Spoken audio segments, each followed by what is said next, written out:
नमस्कार, मैं डॉक्टर आशुतोष कुमार यादव। जैसा कि आपको प्रथम पाठ का जीवन परिचय नवाज़ुद्दीन अग्रवाल जी के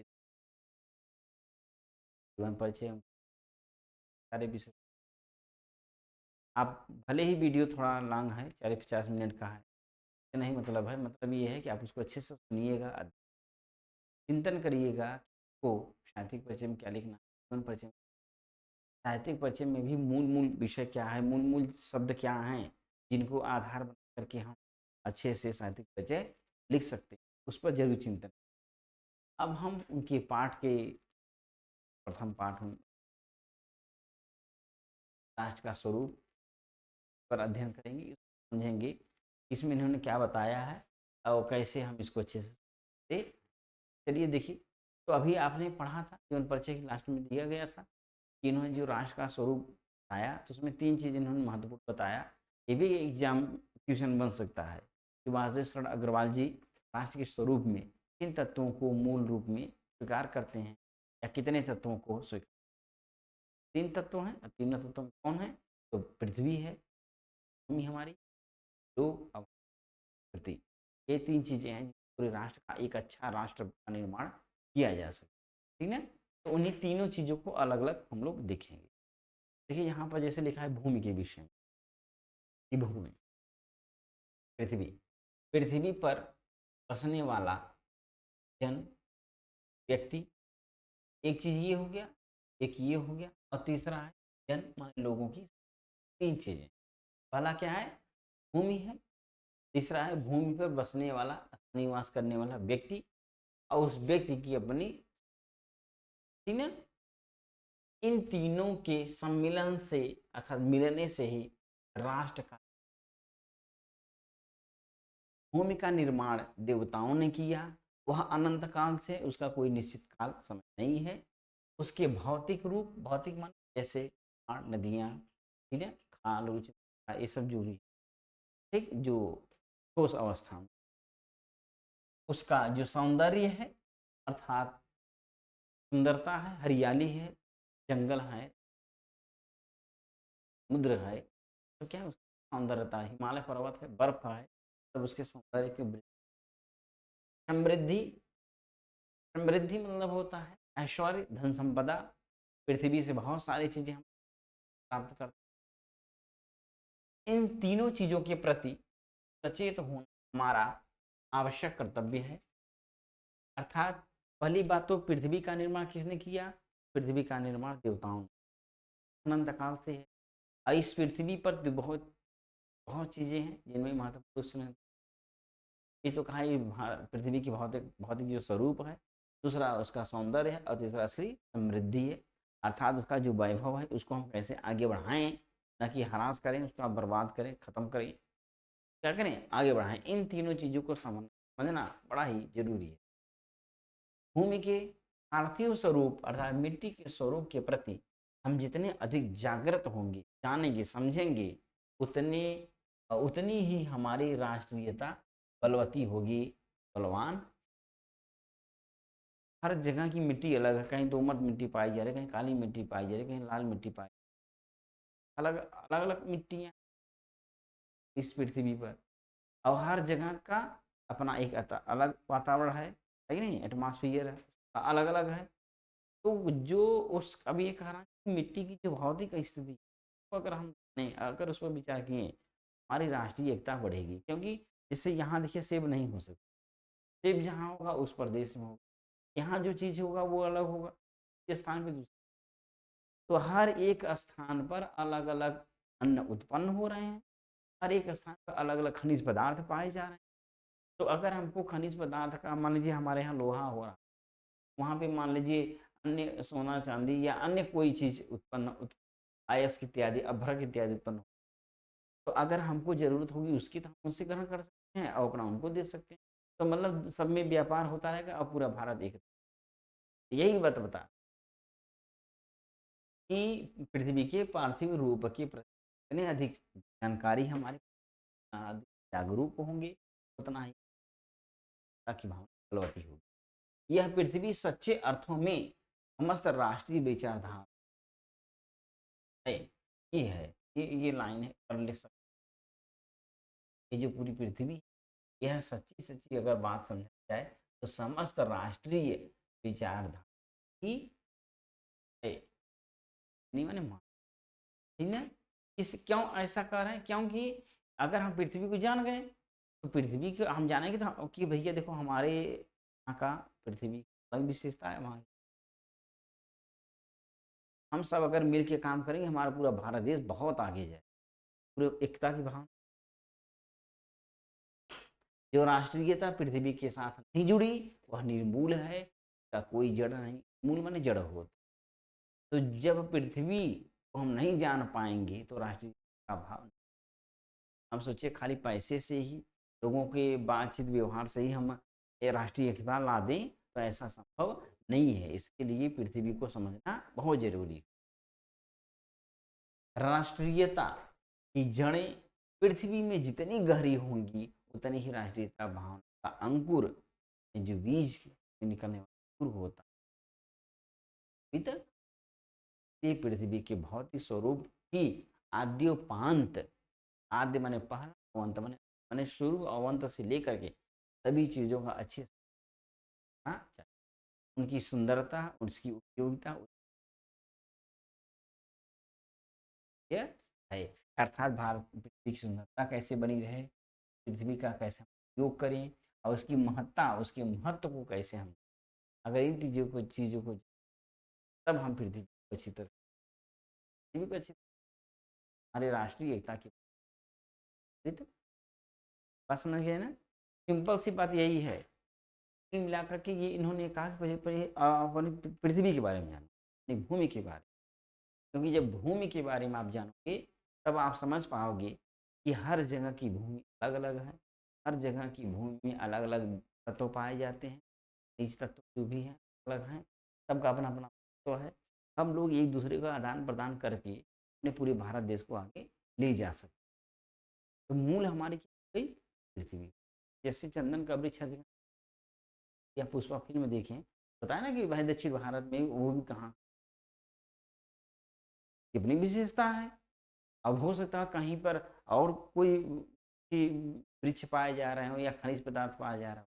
अगर आपको चंदन की ज़रूरत है तो आपको वहाँ जाना पड़ेगा, और अन्य चीज़ की ज़रूरत होगी तो उनको आपके यहाँ आना होगा। हम दोनों चारों लोग एक-दूसरे से कनेक्ट करके ताकि एक अच्छा निर्माण कर सकते हैं भारत का ना। यही ये बताना चाह रहा हूँ। बात समझ में ना? इस कर्तव्य की पूर्ति सैकड़ों हज़ारों प्रकार से होनी, पृथ्वी के जिस वस्तु का संबंध है, चाहे वह छोटी हो, बड़ी हो, उसकी कुशल प्रश्न पूछ, कमर कसनी।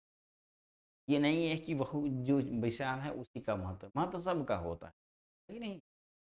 पृथ्वी का सांगोपांग, सांग प्लस उपांग है, संधि है, माने एक-एक अंग का विशेष रूप से अध्ययन जागरणीय राष्ट्र के लिए बहुत ही आनंदप्रद कर्तव्य मानता है। माने हर एक चीज़ को छोटे-छोटे करें।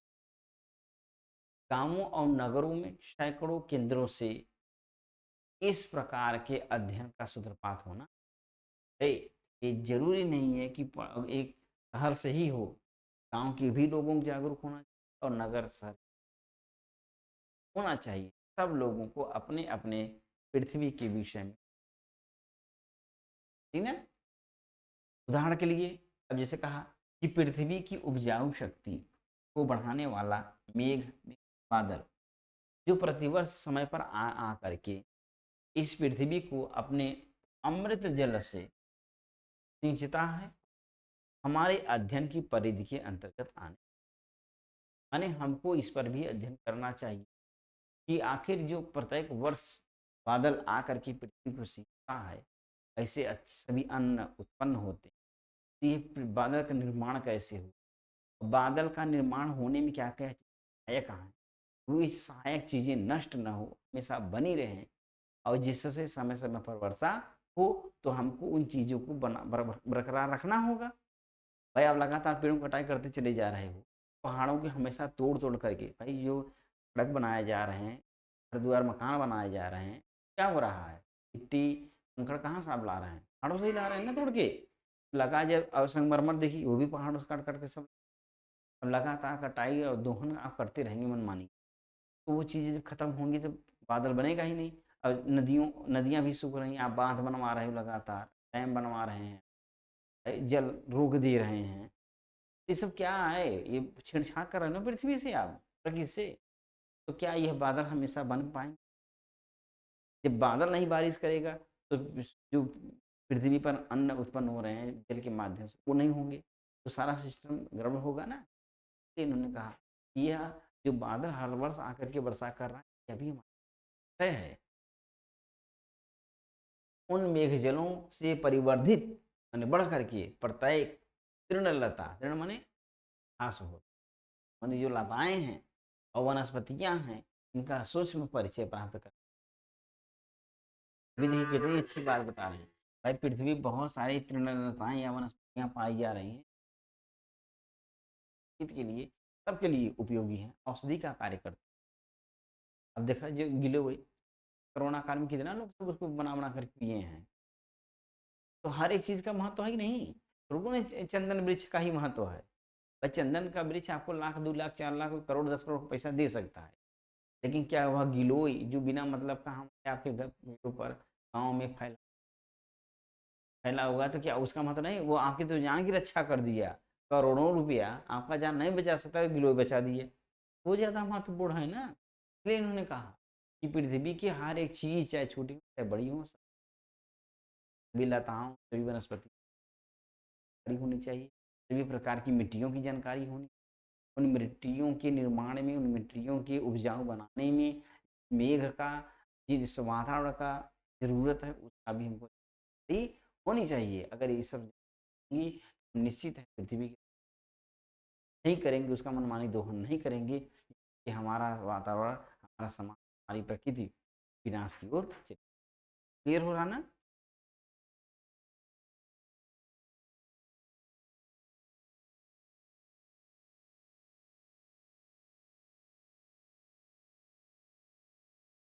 भी कहा इस प्रकार जब चारों ओर से हमारे ज्ञान के कपाट माने दरवाजा, जब हमारा ज्ञान का दरवाजा चारों ओर खुलेगा अर्थात हम हर एक चीज को देखेंगे, तब जाकर के हम पूरे इस चीज तब सैकड़ों वर्षों से शून्य और अंधकार से भरे हुए जीवन के में एक नई उजाला। भाई हम आप ग्रह में हैं, हम लोग क्या जाने कि इस पौधे का, किस लता का क्या महत्व। जब हम जाएंगे, मिलेंगे, देखेंगे, पढ़ेंगे, तब नहीं जान पाएंगे। आप अपने गांव में ही सभी लोगों को नहीं जान पाते किसी की क्या विशेषता है, कौन बच्चा क्या जान रहा है, क्या गुण है। जब आप मिलोगे जान तभी समझ पाओ। यही ये बताना हर एक चीज को अच्छी तरह। धरती माता की कोख में, गर्भ में जो अमूल्य निधियां हैं, निधि माने खजाना। अच्छा अच्छा, पृथ्वी में ही सब कुछ पाया जा रहा है, लोहा भी है कि नहीं, अभ्रक वही है, चांदी भी वही है, जितनी चीजें हैं सब कहाँ मिल रही हैं, पृथ्वी।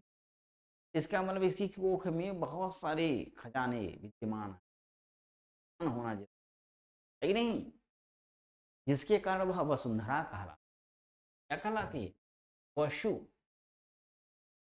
प्लस धरा। वसु एक देवताओं की कोटि भी है, और वसु माने होता है अर्थात धन संपदा को धारण करने वाली क्या है, वसुंधरा। उससे कौन परिचित न होगा ना चाहेगा। लाखों करोड़ों वर्षों से अनेक प्रकार की धातुओं को पृथ्वी ने अपने गर्भ में पोषण मिला है, अर्थात पाला पोषा।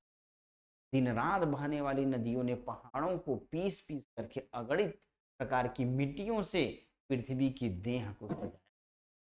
सही बात है, नदियां बह रही हैं, देखा जब बाढ़ आता है तो भले एक लेयर पूरा मिट्टी के ऊपर चढ़ जाता है, लेकिन फिर भी एक नई मिट्टी आती है जिस पर नए नए अन्य प्रकार के पौधों का अच्छे से पड़ कर सकते हैं, नहीं उपजाऊ बना देती है। तो भाई ये बता हमारे भावी आर्थिक माने धन के अभ्युदय के लिए इन सब की जांच पड़ताल आवश्यक है।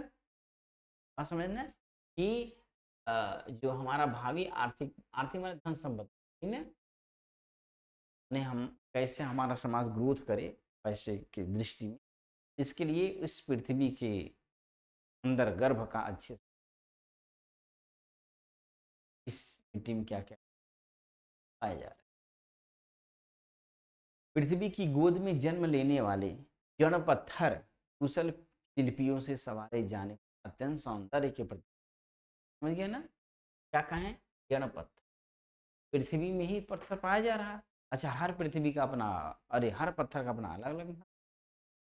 अब संगमरमर भी एक पत्थर है, तो का है वो? सोने का ही प्रकार है ना? लेकिन देखिए कितना कीमती है। तो कीमत जानने वाला, समझने वाला व्यक्ति उसका कीमत बता पाएगा ना। तो कहने का मतलब ये है कि इस पृथ्वी का आप अच्छे से अध्ययन करो और देखो किस मिट्टी का, किस खनिज तत्व का क्या महत्व पृथ्वी में मिल रहा है। तो वही बात यहाँ ये बता रहे हैं कि हमारे, अरे सॉरी, पृथ्वी की गोद में जन्म लेने वाले जो जड़ पत्थर हैं उसको, जो किस कुशल शिल्पी हैं, पत्थरों से ये बनाते हैं। अच्छा, जैसे मूर्तियाँ जो बनती हैं पत्थरों की, वो पत्थर अलग होता है। सभी पत्थरों से आप मूर्तियाँ नहीं बना पाएंगे। के लिए एक अलग अपनी पत्थर होनी चाहिए। ऐसा संगमरमर की भी मूर्तियाँ बन रही हैं। सामान्य पत्थर जो आप देख रहे हैं ये भी बन रही हैं, ये उसकी भी अपनी एक विशेष। सिलबट्टा देखिए, सिलबट्टा हर एक पत्थर से आप बना देंगे क्या? सब भर भर करके उसी में निकलेगा, लेकिन ये वाला ऐसा पत्थर कितना रगड़े इसे चिकनापन आएगा लेकिन वो छोड़ेगा नहीं। तो वो अंतर है ना, वही ये बता रहा है। ये कहा कि शिल्पियों के सवारे जाने पर वह पत्थर अत्यंत सौंदर्य का प्रतीक बन जाता है। नाना भांति के अनगढ़ नंग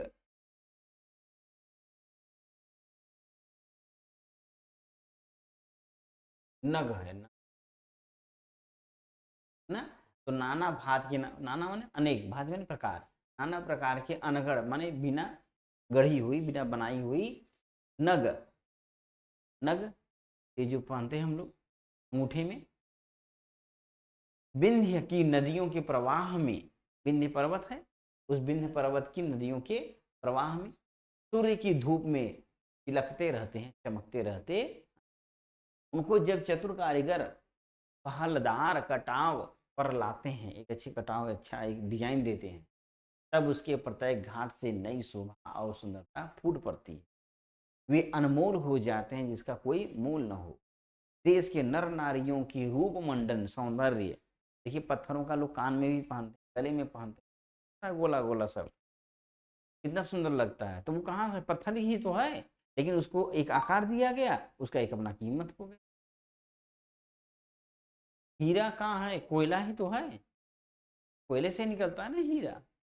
अब वो भी सोचिए, वही भी खनिज पदार्थ है लेकिन उसका अपना एक कीमत है। सौंदर्य के प्रसाधन में माने आभूषण के रूप में छोटे पत्थरों का भी सदा से इतना भाग रहा है। अतएव हमें उनके ज्ञान ज्ञान होना, मतलब ये कि उस पत्थर से ही हम एक अलग अलग प्रकार की मूर्तियों को, एक अलग अलग प्रकार की आकृतियां बना करके उसको कीमती बना सकते हैं, उसको हम बेच सकते हैं, आर्थिक पैसा हमारे पास आएगा, है कि नहीं? तो आर्थिक ग्रोथ हमारा अच्छा हो जाए। पत्थरों को शिल्पकार क्या करते हैं, जैन दे दे करके कीमती बनाते हैं। इसका मतलब उसकी जानकारी आपको होनी चाहिए, वही बता रहे हैं। पृथ्वी और आकाश के अंतराल में, माने मध्य में, बीच में जो कुछ सामग्री भरी हुई, पृथ्वी के चारों ओर फैले हुए गंभीर सागर में, समुद्र में जलचर, जल में विचरण करने वाले एवं रत्नों की राशियां। ये बात है, समुद्र में जाइए इतनी वहां रत्न पाए जाते, उन सब के प्रति चेतना, स्वागत के नए भाव रखने चाहिए। राष्ट्र के नवयुवकों के हृदय में उन सब के प्रति जिज्ञासा की नई किरणें तब तक नहीं फूटती जब तक हम, जब हम उस पृथ्वी के तत्वों के विषय में जानकारी नहीं ले रहे हैं, समुद्र में विद्यमान जो भी जलचर हैं या वहाँ पर जो धन है उनके विषय में चिंतन नहीं कर, तो इसका मतलब हम क्या है, सो रहे हैं। अन्य देश में वही उसी का अध्ययन करके लोग अच्छी अच्छी चीज़ों को बना बना करके प्रोवाइड कर रहे हैं, समाज में भेज रहे हैं, पैसा कमा रहे हैं, उनका आर्थिक ग्रोथ बढ़िया हो रहा है और हम आप नहीं जान पा रहे। तो इसलिए हमको आपको जानना होगा। कुल मूल विषय यही बता रहे हैं कि देखिए पृथ्वी हमारे लिए बहुत ही उपयोगी तत्व का हम अच्छे से उपयोग करके अपने देश की आर्थिक स्थिति को सुधार सकते। इसलिए बच्चों को विज्ञान और उद्यम, उद्यम माने उद्योग, कल कारखाना, दोनों को मिलाकर के राष्ट्र के भौतिक स्वरूप का, ठीक है, एक नया ठाट ना या दिखावा खड़ा करना है। ये लिखिए ना, यह कार्य प्रसन्नता, उत्साह और अथक परिश्रम के द्वारा ही नित्य आगे बढ़े। जब ये प्रसन्नता पूर्वक आप करेंगे, एक नए उत्साह के साथ करेंगे, ठीक ना, और अथक परिश्रम के साथ करेंगे, तभी ऐसा हो पाएगा। ठाट माने दिखावा, ठीक है ना, ये भौतिक स्वरूप का एक नया ठाट या दिखावा खड़ा करना। हमारा यह ध्येय माने लक्ष्य हो कि राष्ट्र में जितने हाथ हैं, जितने भी लोग हैं, उन सभी, उनमें से कोई भी एक कार्य में भाग लिए बिना रीता न रहे, अर्थात बाकी या खाली। रीता मान क्या है? अभाव या मानव ये कह रहा है कि भारत में जितने भी हाथ हैं, जितने लोग हैं, सबके सब लोग, सबका हाथ किसी न किसी पृथ्वी के खनिज पदार्थों, तत्वों, पहाड़ों, नदियों, कोई खाली न हो, तथा मातृभूमि की पुष्कल समृद्धि और समस्त उपमंडल प्राप्त किया। तो इसमें पृथ्वी के विषय में इन्होंने बताया कि जो भूमि है, चाहे किसी भी देश का हो, वहां के नवयुवकों को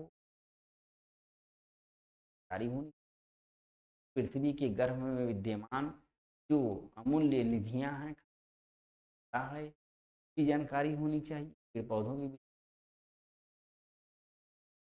क्योंकि इन्हीं का दोहन करें या इन्हीं का हम सही से उपयोग अपने देश को, अपने राष्ट्र को अर्थ के माध्यम से, इतना ही इन्होंने। इसका मतलब हमारे राष्ट्रीय एकता में भाई जो चीज़ें झारखंड में पाई जाएंगी, उत्तर प्रदेश नहीं पाई जाएंगी, जो राजस्थान में है उत्तर प्रदेश में है, या फिर जो दक्षिण भारत में है वो यहाँ है, या जो यहाँ है वो दक्षिण भारत में है।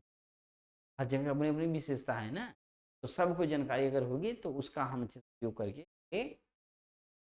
फिर दूसरा आता है लोग।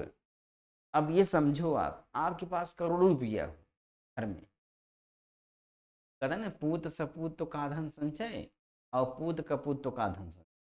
सुने आप कि अगर पुत्र आपका योग्य है तो पैसा धन की जरूरत नहीं है, वो खुद ही इकट्ठा कर लेगा। और अगर कपूत निकल गया, दुष्ट निकल गया, आप अरबों रुपया रखे रहिए, सब जुआ में इधर उधर करके आप ही के सब बर्बाद कर दे।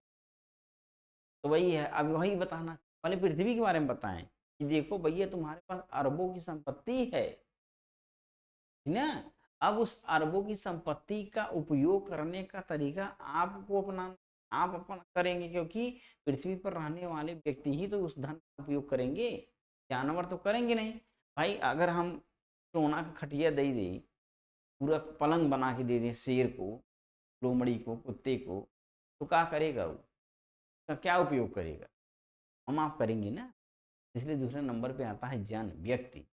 इन्होंने पहली बात बता दी, भैया देखो अरबों की, अरबों नहीं, अमूल, अमूल्य, जिसका कोई मोल ही ना, इतनी संपत्ति है तुम्हारे, पहले तुम खरीद लो, ठीक, किसके योग होगा, ये जानकारी होगी, तब आप उसका सही। अब ये बताना चाहिए कि अगर व्यक्ति सही नहीं है समाज का, तो अच्छी से अच्छी संपत्ति को भी देखते हैं, जन के बारे, लोगों के बारे। अब देखिए इन्होंने लिखा कि मातृभूमि पर निवास करने वाले मनुष्य राष्ट्र का अंग। तो पहला अंग क्या है? पृथ्वी है, श्रेष्ठ है, क्यों उसकी संतानें हैं ना। पृथ्वी हो और मनुष्य न हो तो राष्ट्र की कल्पना, सही बात, जब मनाइए न रहे तो कौन राष्ट्र का भावना। पृथ्वी और जन, भगवान कोई चीज बनाने बहुत सही करे, मनाई बनानी बहुत बड़ा गलती। अगर इस संसार में पृथ्वी मनुष्य नहीं बनाए होते तो शायद, अच्छा तब दिक्कत ये भी है, वही बात है जैसे इन्होंने लिखा, तब इस पूरी पृथ्वी का कोई मतलब ही नहीं रहता, तो जब मनाइए नहीं रहता। भाई मकान अरबों रुपया का हो, खूब धन संपदा उसमें हो, पूरा लैट्रिन बाथरूम स्विमिंग पूल हो, मकान सब कुछ हो, मतलब पूरे ऐश्वर्य की संपत्ति, अब माना ये कौन हो, तो कोई मतलब है? इसलिए मनुष्य का बनाना बड़ा ज़रूरी है। भगवान ने इसीलिए मनुष्य बनाया, इसका उपयोग करो तुम, ना हो। इसलिए उन्होंने कहा कि पृथ्वी हो और मनुष्य ना हो तो राष्ट्र की कल्पना है कि नहीं? तब जिसे अगर अच्छा बहुत लोग आप देखिए खरबों का मकान बना दिए, फिर देख रहे हैं अब लड़का एक का ही है, वो विदेश में है, वो भी अपना दूसरे स्थान पे है, ताला मार के रखे हैं, काठू गाँव वाले बुला लिए 4 लोगों को, तो रहा करो, देखभाल किया करो, रहा। पता चला है नहीं आया कि पूरा एकदम जुगाड़ी खाना बना के उसको लूट लाट के सब बर्बाद कर दिए। तो महत्वपूर्ण ये है कि व्यक्ति कैसा है जो वहाँ आ रहा है। बात समझे न? इसलिए तो कहा मातृभूमि पर निवास करने वाले मनुष्य राष्ट्र का दूसरा, पृथ्वी हो न हो राष्ट्र की संभव है। पृथ्वी और जन दोनों के मिलन से ही राष्ट्र का स्वरूप था। जन के कारण, लोगों के कारण ही पृथ्वी मातृभूमि थी। सही बात है। अगर व्यक्ति ही न होता तो कैसे कहते कि पृथ्वी हमारी माता है कि नहीं? तो कहा माता भूमि पुत्रो अहम पृथ्व्या, अहम माने मैं, पृथ्व्या माने पृथ्वी का, पुत्र माने पुत्र हूँ, और भूमि अर्थात पृथ्वी, यह भूमि हमारी माता है और मैं इसका पुत्र। ये भावना कब आएगी? जब यहाँ व्यक्ति होगा, यहाँ तो कोई दिक्कत नहीं ना। देखिए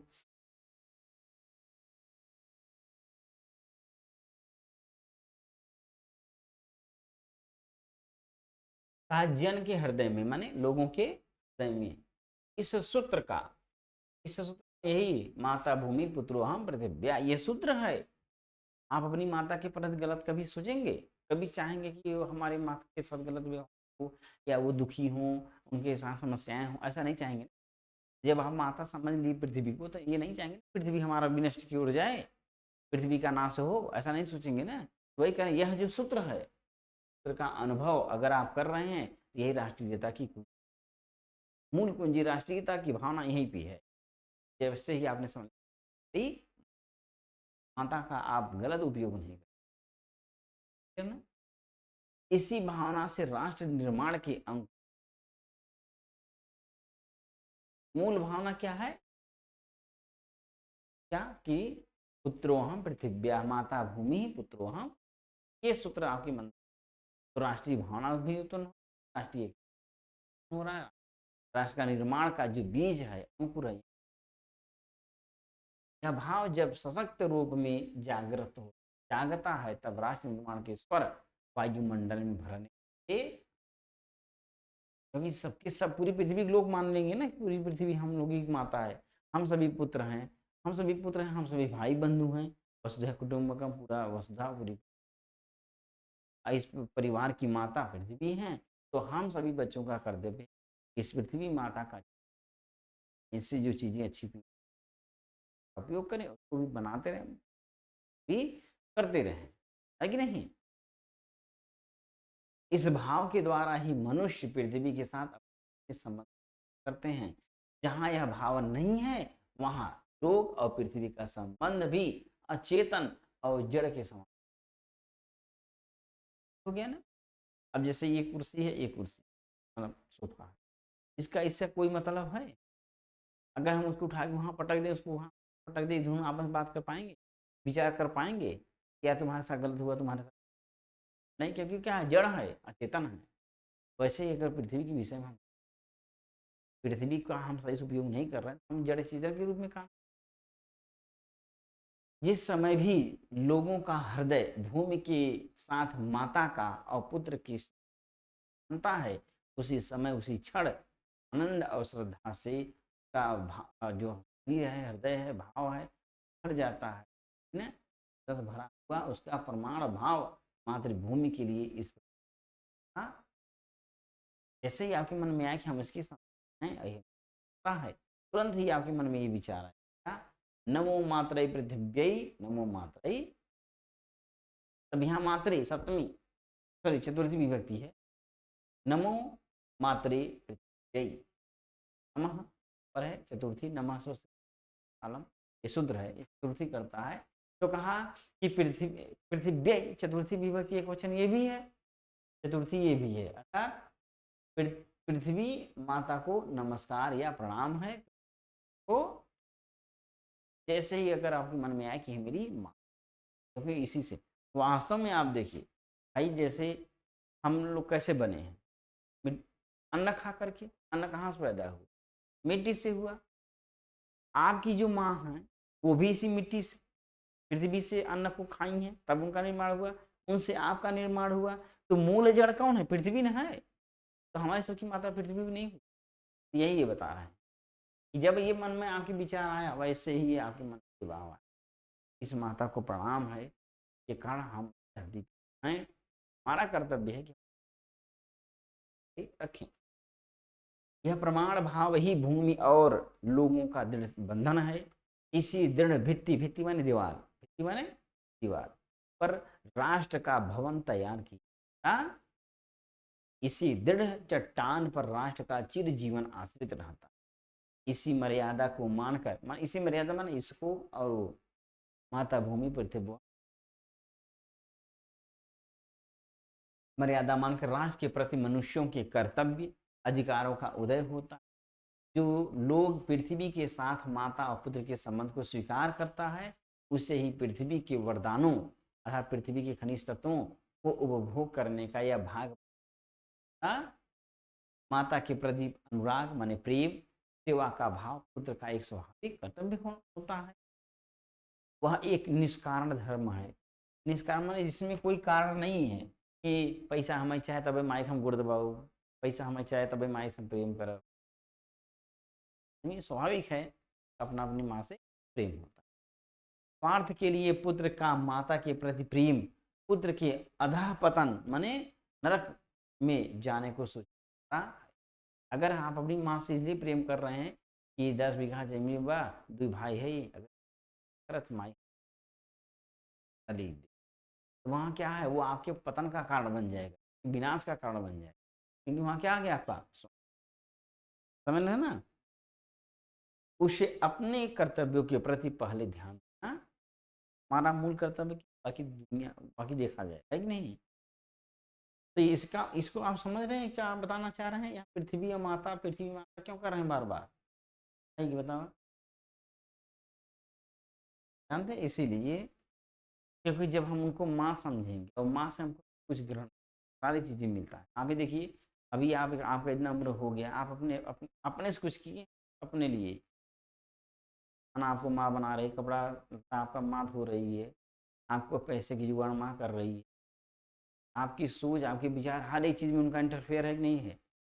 तो कहने मतलब कि पूरे आपके जीवन को बनाने वाली माँ है। गर्भ में आए हैं जब से लेकर के आज तक आपने उनके प्रति कुछ किया अभी तक नहीं, लेकिन कुछ समय के बाद आपको लगेगा कि नहीं, हमको अपने माँ की, जैसे ही मन में विचार आया तो आप निस्वार्थ भाव से सेवा करेंगे, का कल्याण होगा। जैसे ही स्वार्थ आया वैसे आपका क्या होगा, जैसे बालू की खुदाई मतलब बालू लोग निकालते हैं नदियों से, चलिए ठीक है, जल बहता हुआ आ रहा है, पत्थरों को तोड़ता हुआ, पहाड़ों को तोड़ता हुआ जल बहता आ छोटे कर करके बालू के रूप में रेत फैला हुआ है, ठीक है ऊपर। आप गए उसको जो रेत के रूप में बाहर है उसको निकाल के लेते आए, लेकिन आप पता चला खुदाई करते गए किस लिए, पैसे के लिए, आज या 4,000 कमाए और अंदर खनवाएं और बढ़िया बालू निकलेगा और अच्छा निकलेगा। अब आपका यहाँ क्या आ गया, आप ये सोचेंगे ऐसा कर कोई बांध बनवा दो, पानी थोड़ा सा मोड़ दीजिए, पानी बहुत गहरा हो गया, पानी मुड़ जाएगा तो पूरा एकदम खाली हो जाएगा, सूख बढ़िया बना डालेंगे। यहाँ क्या आ गया, अब जैसे ही आपने मोड़ा, अब वो जल का जो धार था जो बिगड़ गया, उसमें समस्याएं उत्पन्न हो, भले आप पैसा खूब कमा रहे हैं, लेकिन वहीं पर धीरे धीरे उस नदी की धार में कमी होने के कारण धीरे धीरे जिधर पानी जा रहा है, जहाँ लोग का लाभ उठा रहे वो सब विनाश के कगार पे चले। इसका मतलब धीरे धीरे पतन किसका हो रहा है, मनुष्यों का ही तो हो रहा है, आपका नहीं किसी और को हो रहा है, बाद में आपका भी होगा। तो इसलिए इन्होंने कहा कि उसमें स्वार्थ नहीं होना चाहिए, ठीक है। फिर आगे लिखा, माता अपने सब पुत्रों को समान भाव से चाहती है ना, चाहिए को जो हो चार हो 15। इसी प्रकार पृथ्वी पर बसने वाला समस्त व्यक्ति क्या है, बराबर है, उसमें ऊंच और नीच का भाव नहीं। कभी आप गंगा में नहाने जाइए तो कह देगी अरे तुम चमार हो रहे रहो, तुम मत नहाने आओ, ऐसा कभी नदी कहेगी? हम जैसे दुष्ट हैं कह देंगे नहीं तो चमारे का है नहीं है, ये मनुष्य बनाया है। पृथ्वी में कहा कि किसी भी स्थान पे तुम बैठ जाओ, कहते नहीं तुम यहाँ ना बैठो, तुम ऊंच जात की हो, तुम नीच जात की हो, तुम अमीर है, इसको ऐसा करो, शुद्ध हवाले में लेके आओ। ऐसा कभी गंगा में कहीं है? नहीं कहीं है ना। जो मातृभूमि के उदय के साथ जुड़ा है, जन्म के साथ जुड़ा है, वह समान अधिक ही पृथ्वी पर निवास करने वाले लोगों का विस्तार अनंत है। बहुत सारे नगर, जनपद, पुर, गांव, जंगल, पर्वत, नाना प्रकार से लोगों से भरा ये जन माने लोग, समझ में, व्यक्ति अनेक प्रकार की भाषाएं बोलने वाले हैं, अनेक धर्म को मानने वाले, फिर भी ये मातृभूमि के तो पुत्र ही हैं। हर भाषा अलग है, बोली अलग, संस्कार अलग है, सभ्यता अलग है, सब कुछ अलग है, लेकिन फिर भी क्या हो, भी के ही पुत्र। यहाँ पुत्र में पुत्र पुत्री दोनों आ जाएंगी, मैं सोच रही खाली पुत्र एक बात होता, दोनों आ जाएंगे। इस कारण उनका सौहार्द, उनका प्रेम का भाव अखंड है। सभ्यता और रहन सहन की दृष्टि से लोग एक दूसरे से आगे पीछे हो सकते हैं, तो सब सुविधाएं ज्यादा हैं, जी रहे हैं। कुछ लोग सुविधाओं के अभाव में जी रहे हैं, जी दोनों लोग रहे हैं, सभी लोग पृथ्वी का ही उपयोग। भाई करोड़पति होगा तब दाले दाले चावल खाए कि सोना खाए लगे, वो दही चावल खाए ना, रोटिए खाए।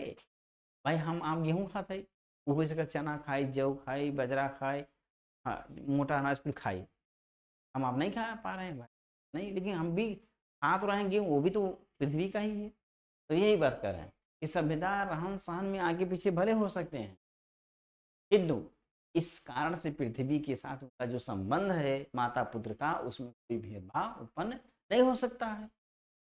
पृथ्वी के विशाल प्रांगण में, आंगन में, स्थान में सब जातियों के लिए समान क्षेत्र है। समन्वय के मार्ग से भरपूर, समन्वय मिला हुआ, प्रगति और उन्नति करने को सबको एक जैसा, सभी लोग बढ़े, सबका प्रगति हो, सबका उन्नति हो, है कि नहीं? किसी लोग को पीछे छोड़कर राष्ट्र आगे नहीं बढ़ सकता। अब ये सोचिए कि हमारा एक भाई पीछे रहे, हम ही आगे बढ़ते जाएं, तो ऐसा संभव नहीं है कि उसका भी कहीं चैन है साइकिल की, अगर एक भी चैन उसमें से निकल गया, आप निकाल दीजिए, तो पूरी चैन बर्बाद हो जाती, नहीं वही होता। लेकिन लोग यही नहीं समझ पाते हैं, और वो चाहते हैं कि कुछ लोगों के पीछे आगे भागे, इसी चक्कर में पूरा सबका बर्बाद हो। प्रयास करो, सबको ले चलिए एक साथ, सबका साथ का नारा सब देते हैं, करता कोई नहीं, मैंने सबका साथ अपना विकास है। तो यही यहाँ बात कह रहे हैं, हम कुछ नहीं कह रहे हैं, सब इसी में लिखा है कि नहीं लिखा है? तो वही लिखा ना कि किसी जन को छोड़ करके राष्ट्र आगे नहीं बढ़ सकता। अतएव राष्ट्र के प्रत्येक अंग की शुद्ध जानकारी, शुद्ध माने जानकारी, कहते हैं भाई शुद्ध ले जानकारी हमें लेनी चाहिए कि कोई हमारा भाई बंधु, कोई हमारा समाज पीछे तो नहीं जा रहा है, सबको आके ले चले। राष्ट्र के शरीर की एक भाग में यदि अंधकार और निर्बलता, कमजोरी, शक्ति से हीनता का निवास है, समग्र राष्ट्र का स्वास्थ्य उतने अंश में असमर्थ हो। मतलब जैसे अगर आपको यहाँ पर फोड़ा हो गया बहुत भयंकर, और पूरा शरीर एकदम स्वस्थ है, मस्त बना हुआ, तो यह अंग पूरे शरीर में विकार ला दिया कि नहीं ला दिया ना, लकवा मार गया, इतना बढ़िया बॉडी बनाए रहा, कोई मतलब है? तो वही इनके कहने, अगर पृथ्वी पर निवास कोई समाज पीछे है, तो राष्ट्र का वह अंश हमें दूर मानते हैं। कमजोर स्थान से ही आपके पतन का हाँ, बात समझ में नहीं?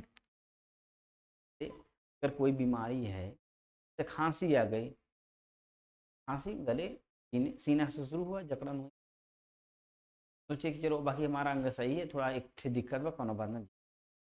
अब वो धीरे क्या होगा, पूरे शरीर में फैलेगा। जैसे अगर विदेशी आक्रमण किया तो पहले एक स्थान पे आया होगा ना, इकट्ठा तो पूरे एक छाक भेजना है। जिस स्थान पे आया, अब बाकी लोग बैठे रहे, चलो ठीक है यार, वो अपना झेले, हमसे काम मतलब। तो वहां मारा, फिर धीरे धीरे धीरे धीरे धीरे धीरे तो फैल गया। सुबह में मार दीजिए ना उसको, है कि नहीं? तो इसका मतलब जो पक्ष हमारा कमजोर है उसको भी आगे बढ़ा दो। लेकिन यहाँ है, अरे नहीं यार छोड़ो यार छोड़ो, है कि नहीं? वही ये बता रहा, बहुत बढ़िया ये पाठ है, जान लीजिए। ये कुल मिलाकर राष्ट्र के स्वरूप के बारे में बता रहे हैं कि अगर पृथ्वी माता का विषय जानकारी हमको अच्छी होगी, पूरी पृथ्वी के बारे में अच्छी जानकारी होगी, उसके प्रत्येक खनिज तत्वों का, उसके जो वैभव है, धन संपदा, उसके बारे में जानकारी होगी, हम पृथ्वी का अच्छे से उपयोग करके पृथ्वी से हम बहुत चीज़ें ले करके अपने देश को बहुत आगे ले जाए, और फिर वहाँ के लोगों को के अंदर एक राष्ट्रीयता का भावना होनी चाहिए। ये भावना कब आएगी?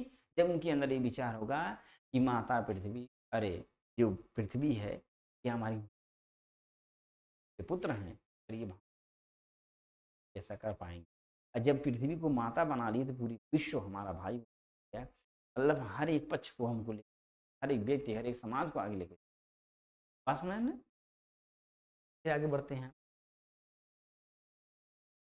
राष्ट्र के शरीर के एक अंग में यदि अंधकार है, प्रबलता है, तो संपूर्ण भारत या संपूर्ण राष्ट्र का स्वास्थ्य उतने अंश में क्या होगा? असमर्थ होगा, कमजोर होगा। इस प्रकार समग्र राष्ट्र को जागरण और प्रगति की एक जैसी उदार भाव, हाँ, बात समझ गया ना ये बात, कि पूरे भारत, पूरे देश को, पूरे राष्ट्र को जागरण और प्रगति एक जैसी, उन्हें सबका विकास हो, सब पे तभी जाके कल्याण। जन का प्रवाह अनंत होता है। सहस्रों वर्षों से भूमि के साथ राष्ट्रीय जन ने तादात्म्य प्राप्त किया है, माना एक दूसरे के साथ जो, जब तक सूर्य की रश्मियां, किरणें नित्य प्रातः पूरी पृथ्वी को अमृत से भर देती हैं, तब तक राष्ट्रीय जन का जीवन है। इसी इतिहास के अनेक उतार चढ़ाव पार करने के बाद भी राष्ट्र निवासी, माने देश में निवास करने वाला जो लोग है, वह नई उठती लहरों से आगे बढ़ने के लिए अजर अमर है। जन का सततवाही जीवन नदी के प्रवाह की तरह है, ठीक है, जिसमें कर्म और श्रम के द्वारा,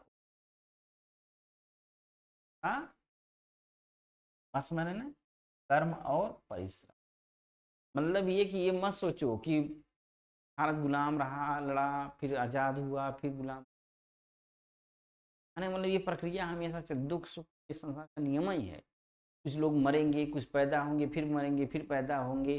भाई पहले पहले जो अपने राष्ट्रीय महापुरुष रहे हैं, बहुत लोग मरे, आज भी पैदा हो रहे हैं, फिर मरेंगे, फिर पैदा होंगे, ये तो क्रम चलता रहेगा। इसका मतलब ये नहीं है कि हमारा पहले के लोग कमजोर हो गए थे, हम भी कमजोर हो जाए, नहीं, सब कुछ आपके पास है, आज भी है। आप उसका सही दोहन, सही उपयोग करिए। ये अंतिम आपका है संस्कृति। अब यहाँ हो गया, पहले मनुष्य के बारे में बताया और पृथ्वी के बारे में, फिर वहाँ के लोगों के विषय में। अब बता रहे हैं कि हमारी संस्कृति कैसी होगी, क्योंकि अगर लोग हैं तो पहली बात इन्होंने कहा, लोगों में एक राष्ट्रीयता की भावना होनी चाहिए, पूरे देश का एक साथ विकास होना चाहिए, तभी संभव है। जब हम मस्त लोग एकजुट होंगे एक दूसरे, तभी हमारा आपका उत्थान हो सकता है। अगर एक पक्ष कमजोर है तो दूसरा पक्ष भी कमजोर बन जाएगा। इतना बताने के बाद अब बताने की हमारी सभ्यता कैसी, अब संस्कृति की बात का। राष्ट्र का तीसरा अंग जन की संस्कृति है, लोगों की, मनुष्य ने युगों युगों से, बहुत समय समय में जिस सभ्यता का निर्माण किया है, वही उसके जीवन की सांस प्रश्वास, सांस खींचे निकाले, सांस प्रश्वास। बिना संस्कृति के लोगों की कल्पना कबंध मात्र है। कबंध शब्द जो लिखा है इसका होता, कबंध माने माने सर काट दिया जाए, इतना नीचे वाला भाग बचे, बस इतना ही है इसके बिना संस्कृति के। तो ये कह रहे हैं कि बिना संस्कृति, माने ये हमारा जो सर है, ये पूरे क्या है, एक संस्कृति। अगर संस्कृति हमारा अच्छा नहीं है तो इसका मतलब हमारे पास सर नहीं है। ज्ञान की सर नहीं, चाहे बुद्धि ज्ञान संस्कृति है, संस्कृति में ही सब कुछ। संस्कृति ही जनता मस्तिष्क है। संस्कृति के विकास और अभ्युदय के द्वारा ही राष्ट्र का युद्ध संभव है। राष्ट्र के समग्र रूप में पृथ्वी और लोगों के साथ जन की संस्कृति का भी महत्वपूर्ण स्थान है। यदि पृथ्वी और जन अपनी संस्कृति से विरहित अलग होकर के अलग कर दिए जाए तो राष्ट्र का लोक, अगर हमारे खत्म तो राष्ट्र खत्म है निश्चित। जीवन के विटप माने वृक्ष पुष्प, हमारे जीवन का जो वृक्ष है सब कुछ क्या है, तो जैसा वृक्ष होगा वैसा पुष्प खिलेगा उस अंदर। संस्कृति के सौंदर्य और सौरभ में ही राष्ट्रीय जन के जीवन का सौंदर्य और यश सन्निहित, ठीक ना। जो सौंदर्यता है, सुगंध है, मनोहारता है, ये संस्कृति में ही विद्यमान। ज्ञान और कर्म दोनों के पारस्परिक प्रकाश की संज्ञा संस्कृति है। हाँ, यानी ज्ञान और इन दोनों को अगर हम मिलाएंगे तब उससे जो प्रकाश निकलेगा वही क्या है, मतलब संस्कृति में हमारा ज्ञान, हमारा कर्म दोनों नहीं। अगर आप अच्छा कर्म करेंगे, आपके अच्छा विचार होगा, आपका ज्ञान होगा, तो निश्चित है कि वह देश, उस देश का समाज बहुत आगे जाए, है कि नहीं। क्यों? क्योंकि उसकी संस्कृति अच्छी हो। संस्कृति का मतलब है यही है, आपका विचार, आपके कर्म का चरित्र ही निर्भर करता है संस्कृति। तो अगर आप गलत विचार के होंगे तो आप पतन करना चाहेंगे दूसरों का, और दूसरों के पतन करने के चक्कर में आपका पतन, है कि नहीं। यही ये बताना। आगे देखिए क्या लिखा है, भूमि पर बसने वाले लोगों के ज्ञान क्षेत्र में जो सोचा है, कर्म के क्षेत्र में वही रहे। कहते हैं जो जैसा सोचेगा वैसा करेगा। हम आप किसी कार्य को करने से पहले सोचते हैं, भले ही रच कर सोचें तुरंत करना शुरू कर दिए, लेकिन बहुत लोग बहुत ज़्यादा सोचते हैं तब काम करते हैं। बहुत लोग थोड़ा सोचें काम करना शुरू करें, भले पतन हो जाए। तो बहुत लोग आगे पीछे भविष्य सब कुछ समझ तब करते। तो वही इन्होंने कहा कि व्यक्ति जितना सोचता है उसी प्रकार दोनों के रूप में हमें राष्ट्रीय संस्कृति के दर्शन मिलते। जीवन के विकास की युक्ति ही संस्कृति के विकास में ही प्रत्येक जाति अपनी अपनी विशेषताओं के साथ इस युक्ति को निश्चित करती है और उससे प्रेरित संस्कृति का विकास करती है। इस दृष्टि से प्रत्येक लोग की अपनी अपनी भावना के अनुसार पृथक पृथक राष्ट्र में विकसित थी, परंतु उन सबका मूल आधार पारस्परिक सहिष्णुता, सहनशीलता और समन्वय पर। देखिए मतलब सिंपल नहीं है कि हमारा जैसा ज्ञान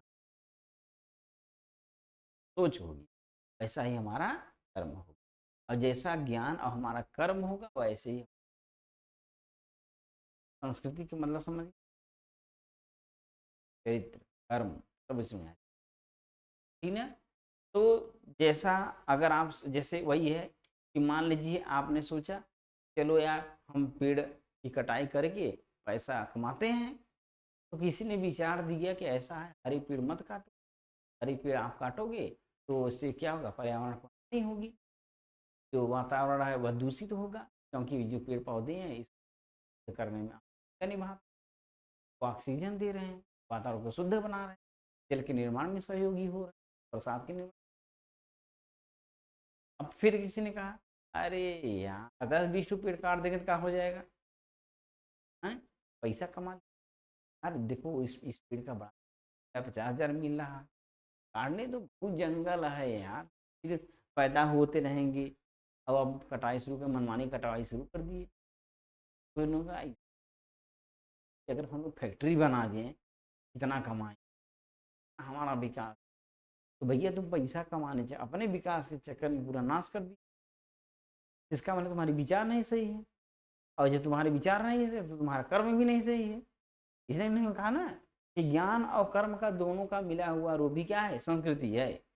अगर तुम्हारा गलत ज्ञान है, तुम्हारा कर्म भी गलत होगा। यदि तुम्हारा कर्म भी गलत होगा, तुम्हारी संस्कृति भी गलत होगी, और संस्कृति गलत हुई तो पूरे समाज का, पूरे विश्व का पता नहीं। भाई आतंकवाद जो शब्द आया है, वो पतन का ही एक तरह से प्रतीक है। समाज का क्या करो, पतन करो।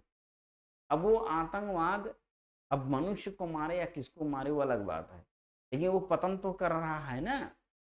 कहने का मतलब ये है कि अगर जैसी आपकी सोच होगी वैसा ही आप कर्म करेंगे। इसलिए उन्होंने कहा कुल मिलाकर के आपको अपनी सोच, अपना कर्म अच्छा, हाँ, तभी संस्कृति हमारी अच्छी होगी, तभी हम लोग अच्छे होंगे, तभी हमारी पृथ्वी अच्छी होगी, तभी हमारा, तो सब एक दूसरे ज्वाइंट हो गए ना। आगे देखिए, जंगल में जिस प्रकार अनेक लताएं हैं, अनेक वृक्ष हैं, अनेक वनस्पतियां हैं, सब अपने अपने अदम्य भाव से उठते हुए पारस्परिक सम्मिलन से अविरोधी स्थिति को प्राप्त करते। आम का पेड़ यहाँ है, बगल में नीम है, बगल में महुआ है, बगल में बरगद है। अब आम बढ़ रहा है, नींबू बढ़ रहा है, बरगद बढ़ रहा है। अब आप देखेंगे, मान लीजिए बरगद की जो है वो आ गई नींब की तरफ, अब नींब इधर से जा रही, अब यहाँ आ गया वो, लड़ने के बाद देखिए नींब ऐसे बगल से निकल, इधर से निकलेगी, इधर नहीं, तोड़ के नहीं निकलेगी, रास्ता अपना खोजेगी। वो वृक्ष आपको ये भी दो दिया सिखाना है कि हम लोग 50 प्रकार के वृक्ष एक साथ हैं, किसी से कोई बैर नहीं, कोई झगड़ा नहीं, सब खोज। और यहाँ आप के रास्ते में कोई है, मारो, खत्म करो इसको, खत्म करो तब आगे बढ़ो। तो लोग यही बताते हैं, कहने वाले सबका अपना अपना विचार, ये ऐसा कर, तुमको आगे बढ़ना है तो सबको पीछे करो, उसके लिए साम दाम दंड भेद भी करना हो तब करो, आगे बढ़ो। करोड़ों अच्छे संपत्ति कमाए यहाँ पर आने वाले, पैदा होने वाले ससुरे मर गए, कितने राजा हुए, कितने देशों पे आक्रमण किए, मिला ससुर उनके का अंत। खाली वही इतना जमीनियाँ मिली ना, 5 हाथ 10 हाथ, या फूंक दें जार दें, मर मराए गए ससुर, अरे कहाँ मिला, कुछ मिला, खाली पतन किए समाज का, संसार का, लोगों का। आज भी वही हो रहा। हम कह रहे अरबों रुपया कमा के तुम कौन जिला जीत ले, मरबा ये ससुर एक दिन।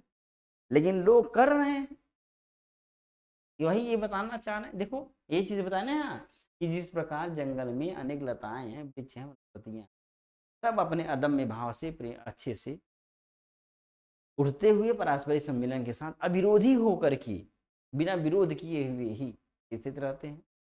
उसी प्रकार राष्ट्रीय जन ने सभी लोग अपनी संस्कृतियों के द्वारा, भाई आपकी अपनी संस्कृति है, हमारा अपना संस्कृति, आपका अपना विचार है, हमारा अपना विचार, आपका अपना कर्म है, हमारा अपना कर्म, अपने हिसाब से, अपने विचार से, आप अपने कर्म से, अपने ज्ञान से, अपने समाज, हाँ, इस का लोगों का कल्याण करिए।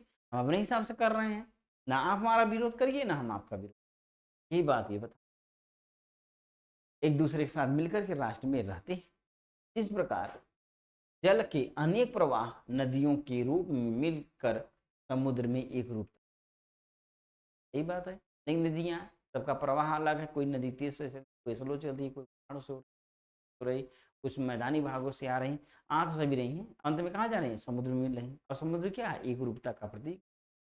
तो अलग अलग सब लोग हो, आपकी भाषा अलग हो, आपका व्यवहार अलग हो, आपका ज्ञान, आपका जाति अलग, धर्म अलग, सब कुछ अलग हो, लेकिन अंत में क्या हो, जो देश हो, अगर वो इंग्लैंड वाला हो तो इंग्लैंड वासी हो, वो भाव अमेरिका वाला हो, अमेरिकी भाव उसके अंदर हो, जापानी, जो जैसा जिस देश का हो उसका वो भाव हो, भले वो सब कुछ अलग अलग, सब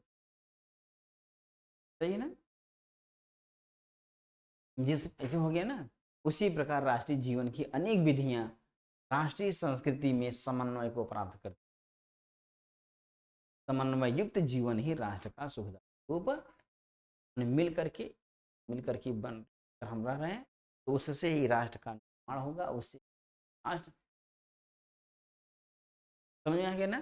तो कुल मिलाकर यहाँ संस्कृति के बारे में उन्होंने यही कहा कि अगर हमारा ज्ञान और हमारा कर्म अच्छा है तो हमारी संस्कृति मतलब हमारा विचार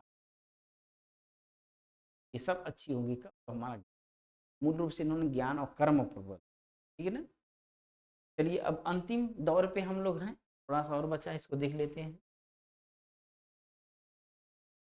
अब इन्होंने फिर कहा कि साहित्य, कला, नृत्य, गीत, आमोद प्रमोद अनेक रूपों में राष्ट्रीय जन अपने अपने मानसिक भाव प्रकट करते हैं। जगह मानसिक भाव शब्द का प्रयोग किया, कहा कि आपका साहित्य कैसा है, ग्रंथ किस प्रकार के ग्रंथों का निर्माण आपके समाज में हो रहा है।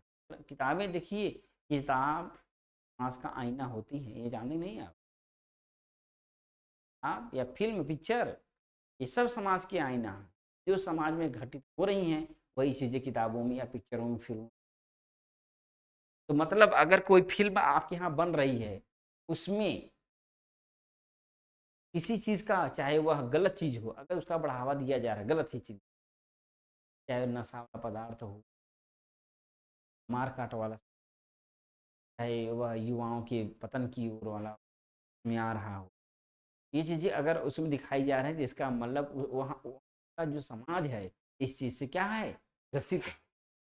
अभी नहीं दिखाया जा रहा है। इस समय देखिए सब मोबाइल से परेशान है, तो मोबाइल में बहुत सारी चीजें बन रही हैं, शॉर्ट वीडियो बन रहे हैं, बहुत सारी चीजें बन रही हैं कि बर्बाद कर दे रहा है, ये बर्बादी का कारण है। तो मतलब ये चीज वो देख रहे हैं, समाज में ऐसा हो रहा है, तभी तो बता रहे हैं। वही ये चीज क्या कह रहा है कि जो आपकी किताबें हैं, जो आपकी कला है, जो आपका नृत्य है, जो आपका गीत है, गाना, जो आपका आमोद प्रमोद माने आनंद का साधन है, ये अनेक रूपों में राष्ट्रीय लोगों के अपने अपने मानसिक भाव से, जैसे अगर आप आनंदित होकर रहे हैं कीर्तन भजन करके, आप आनंदित हो रहे हैं लोक गीतों को गा करके, अच्छे अच्छे गीत को गा कर, तो उस वह गीत बता देगा कि भैया इस देश का जब गीत ऐसा है वो कैसे। अगर गीत में, गाने में अगर फुहड़तापन है, निचतापन आ गया उस गाने में, तो वो बता देगा कि इस समय इस देश का समाज ऐसा है क्योंकि उसके गाने ऐसे है कि नहीं।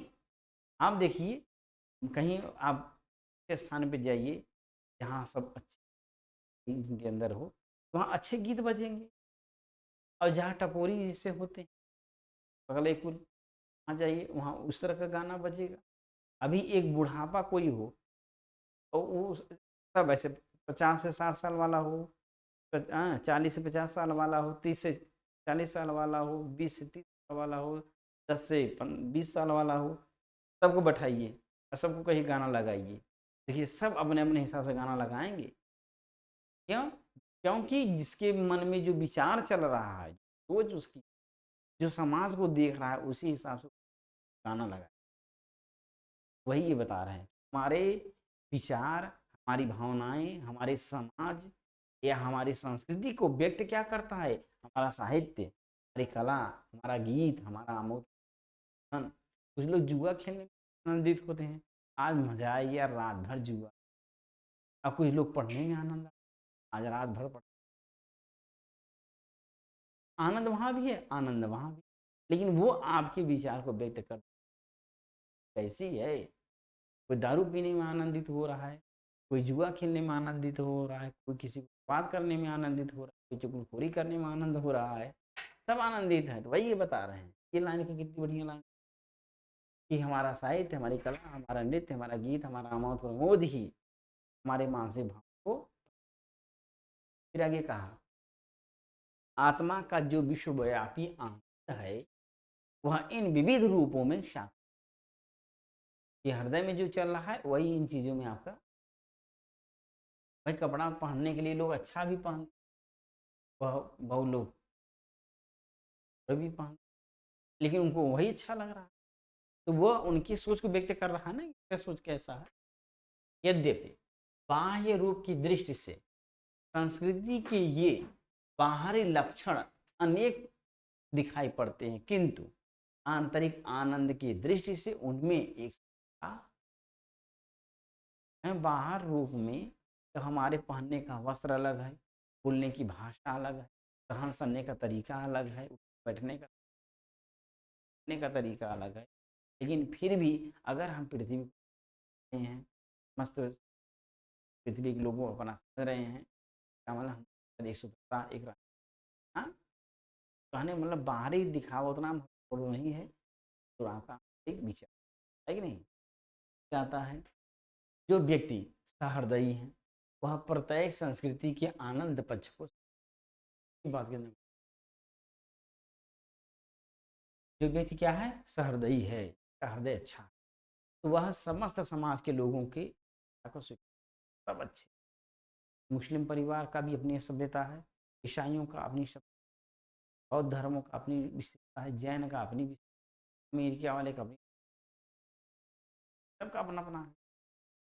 तो जो सहृदयी व्यक्ति है वह सबके सभ्यताओं को क्यों वो स्वीकार करेंगे, नहीं ठीक है,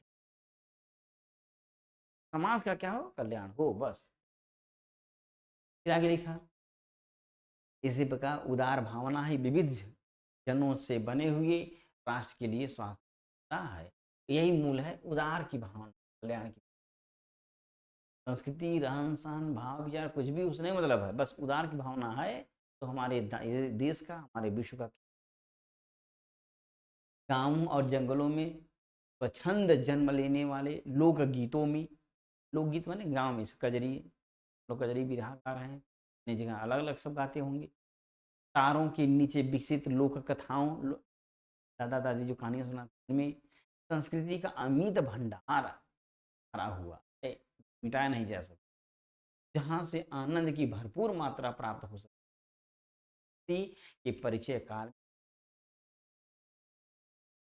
उन सभी लोकगीतों को आप स्वीकार करिए, उन करिए, लोक कथाओं को ग्रहण करिए। क्या होगा, पूर्वजों ने चरित्र और धर्म विज्ञान साहित्य कला संस्कृति जो कुछ भी पराक्रम किया है परिश्रम किया है, उस सारे विस्तार को हम गौरव के साथ करते हैं और उसके तेज को अपने भावी जीवन से यदि राष्ट्र संवर्धन का स्वाभाविक प्रकार है, जहां अतीत माने बीता हुआ वर्तमान के लिए भार रूप नहीं है,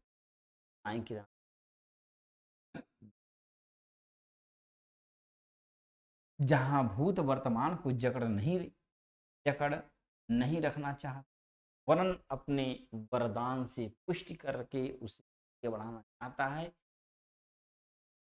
एक चीज यहाँ लिखा, जहां अतीत वर्तमान के लिए भार रूप नहीं, वर्तमान माने हम और अतीत माने जो हमारे दादा परदादा मर गए या जो दादा जिंदा हैं, हमारे एक भूत ही एक तरह से नहीं जन्म हुआ, उनके अपने विचार है।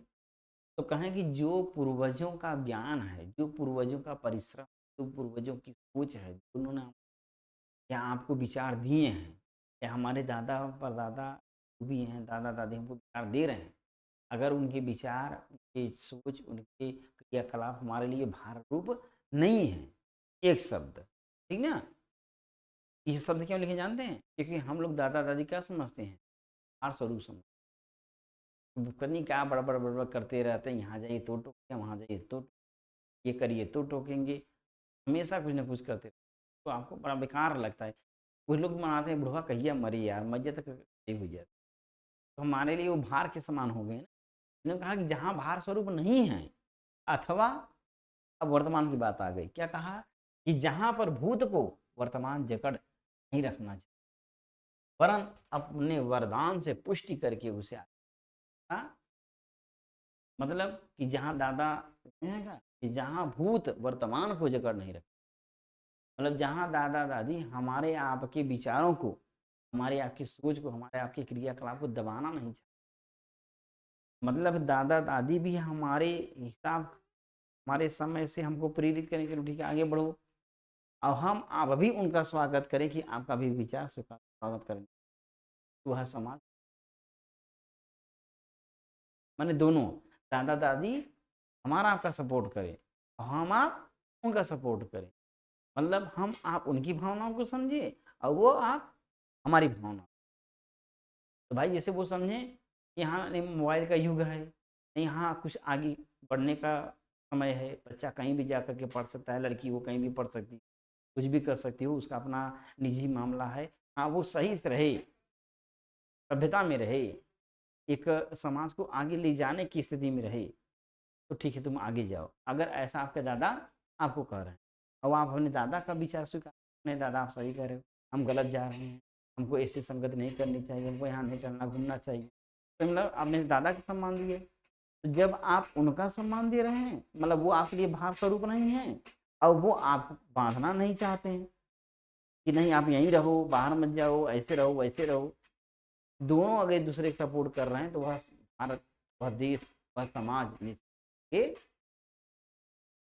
बात समझ गए ना, यही बताना।